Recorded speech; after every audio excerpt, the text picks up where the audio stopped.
The Chosen One's Journey by DragonWolf12. Ah, hello, Ash. How are you doing today? I'm doing great, Professor. How are you? Ash asked. He was currently in the Pokemon Center, talking to Professor Oak on the video phone. Just fine, my boy, just fine. So, where are you calling from? Oak asked. Vermilion City. I just got a Thunder Badge, Ash said, holding up his newest badge. Excellent job, Ash! Lieutenant Surge isn't easy to beat. So, what can I do for you today? Oak asked. I want to exchange some Pokemon, Ash replied. I want Gyarados and Pidgeotto back in exchange for Charmeleon, Bulbasaur, and Dratini. Oak's eyes practically bugged out. Oh my! How on earth did you capture a Dratini? They're really rare. That's actually an interesting story, Professor, Ash said, rubbing the back of his head. You see, I actually got Dratini and Riolu as eggs about a month before I started my journey.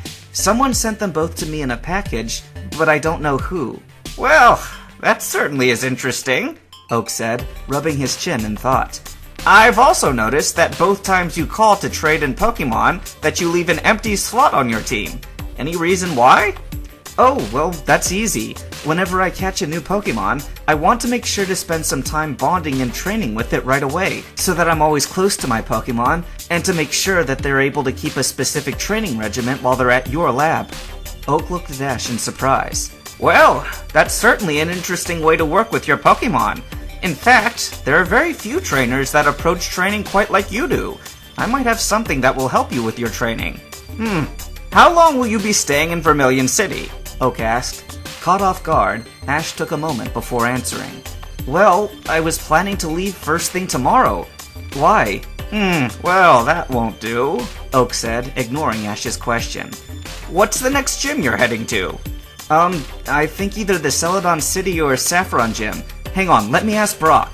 Looking over his shoulder, Ash saw Brock getting dragged away by Misty. Apparently, he had been trying to swoon Nurse Joy again. Ash shook his head. Hey, Brock! What's the next gym we're going to? Is it Saffron or Celadon? Brock mumbled something in between his moans of pain and complaints about his ear aching, but Ash couldn't understand. He looked questioningly at Misty.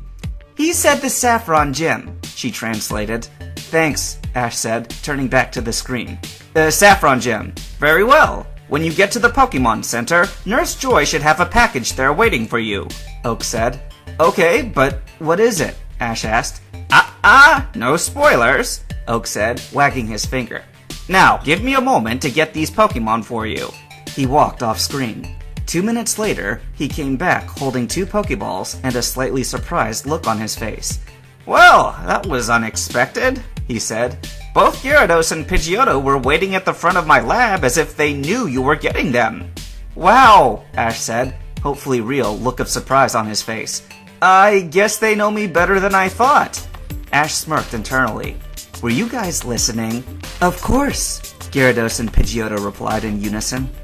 Ash shook his head as he put Charmeleon, Bulbasaur, and Dratini's Pokeballs on the transporter. Once the transfer was made, he turned back to Oak. Okay, I got them. Thanks, Professor. Very well, Ash. Don't forget to look for my package once you get to Saffron City, Oak said, then signed off. I wonder what the Professor is sending you, Pikachu said. It could be almost anything, Ash said. He isn't the world's top authority on Pokemon for nothing.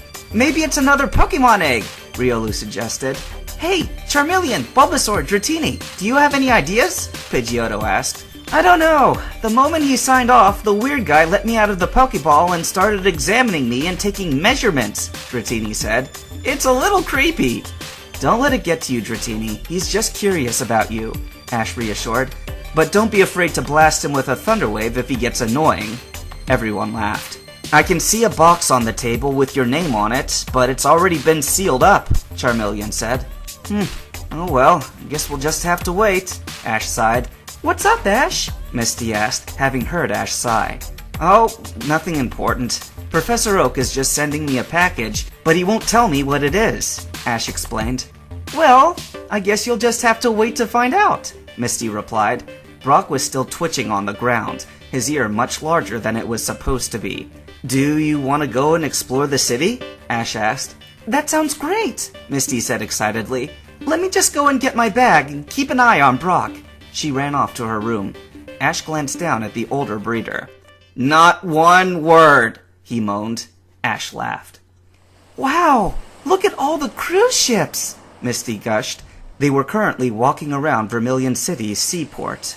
I would love to go on a sea cruise, Misty started daydreaming.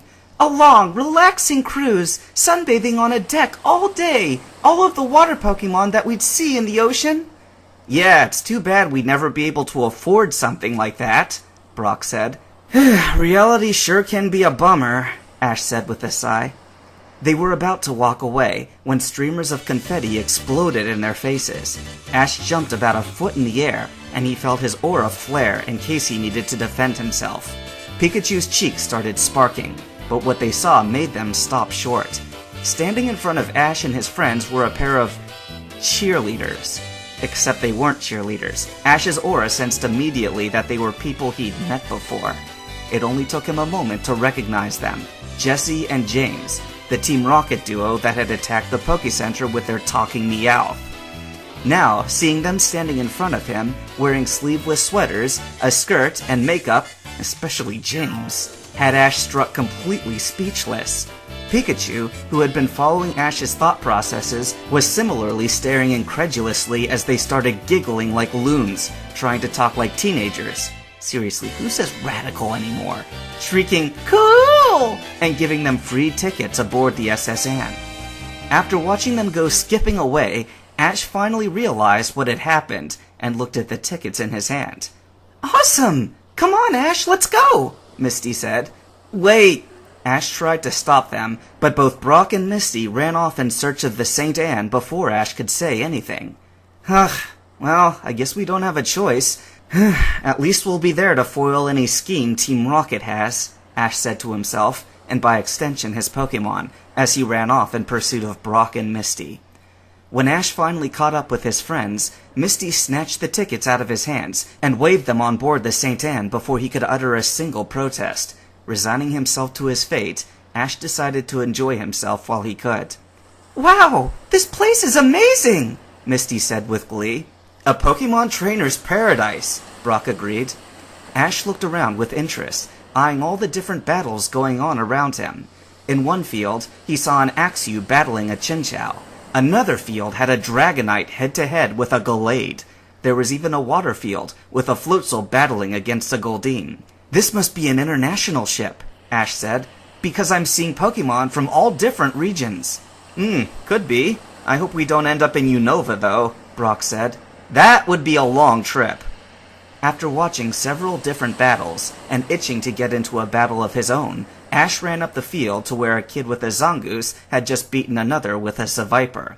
Alright, who's next? I want a challenge this time, the Zangoose trainer called. I'll battle you, Ash said, stepping up. I'm Ash from Pallet Town. Jefferson, his opponent replied. I'm from Lily Cove City. Ash nodded and pulled out a Pokeball.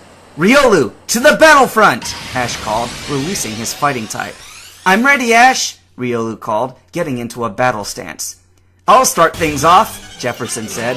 Zangoose, use Slash! Zangoose's sharp claws grew sharper yet as they started glowing white. The cat-ferret Pokemon then leapt forward with incredible speed at Riolu. Seeing no way for Riolu to dodge, Ash called, Riolu, use Endure, combined with Counter! Riolu bent down on one knee and started focusing his energy to endure the attack. Then, his body became outlined in red as Counter activated. Just in time, as Zangoose's Slash attack came crashing right down on the little fighting type. The attack struck Riolu in the back, then instantly bounced back and struck Zangoose in the face. Zangoose! Jefferson shouted in worry. Are you alright? Zang! Zangoose replied affirmatively. Use Force Palm! Ash ordered. Riolu ran forward, his palm glowing brightly. Protect! Jefferson ordered. A large green shield suddenly formed around Zangoose, and Riolu's attack deflected off. Oh no! Ash said. Quick! Use X-Scissor! Jefferson ordered. Zangoose's claws started glowing a light blue color, and he leapt at Riolu. Endure! Ash telepathed. Riolu quickly started focusing his energy to endure the attack. Zangoose brought his claws down in an X formation and struck Riolu. the emanation Pokemon collapsed to the ground. Ha! That's it! Battle's over, Jefferson said cockily. Ash's only response was, Force Palm! Zangoose suddenly felt a weight on his chest. He looked down in surprise to see Riolu staring at him, with a glowing white palm pressed against him. They stared at each other for a split second, before the Force Palm detonated and blasted Zangoose back. Finish it with Quick Attack! Ash commanded. Riolu jetted toward Zangoose with a trail of white light and slammed into the stunned normal type, sending him flying against the nearest wall and into unconsciousness. Yes! We won, Riolu! Ash cheered as he ran out to hug his Pokemon. After returning his Pokemon, Jefferson walked up to Ash. That was a great battle, Ash. I'm glad you beat me. I was getting too confident. No harm done, Ash said, shaking Jefferson's hand. It was a great battle. Ash walked back to Brock and Misty. That was a great battle, Misty said. Yeah, Brock agreed. Listen, I got a guide to all the different facilities they offer to trainers on board. Suddenly, a voice sounded over the ship's intercom. Will all trainers please converge to the main ballroom for the official ticket drawing? What's the ticket drawing? Ash asked. Brock opened his booklet and started skimming through the pages. Here it is. It says here that once a month on the St. Anne, they draw 5 numbers that match some of the passengers' tickets. Each winner gets a special prize that's related to Pokemon in some way. That sounds awesome! Let's go and check it out, Ash said.